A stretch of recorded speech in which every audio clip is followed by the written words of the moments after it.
Hi everyone, today let's cover how to find angles in parallel lines. This is a key concept in geometry and the question is taken from 2025 exam paper. Before we start today's question, let's check how to find the angles in parallel lines. So here are two parallel lines and mark 50 degree on that part.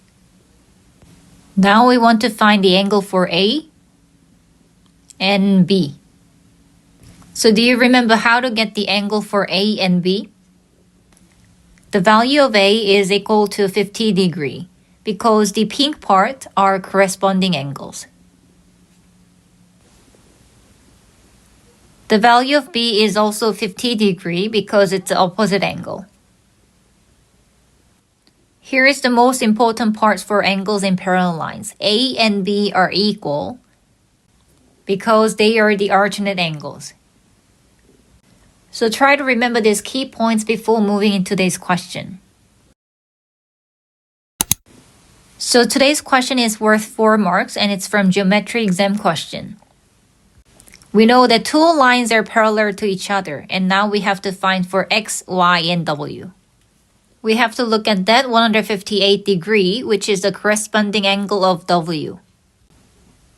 So angle W is equal to 158 degree because they are the corresponding angles.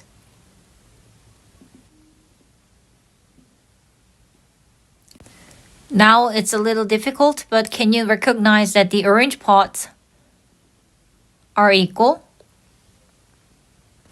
So angle X is equal to 76 degree because they are the alternate angles. The size of the alternate angles are equal. Now let's write down the values. X equals to 76 and W equals to 158. We can use the angle for a straight line, which is 180 degree, and subtract it to get 22 degree. And using the opposite angles, we can also write the Y value on the opposite side. Now we can use the sum of angles of a triangle, which is 180 degree, to find the Y value. So Y equals to 180 degree minus 22 plus 76. Then the Y value is equal to 82 degree, which we used opposite angle property. So these are the methods to find the angles in parallel lines. New math lessons uploaded every Thursday. Subscribe and keep preparing your exams with me.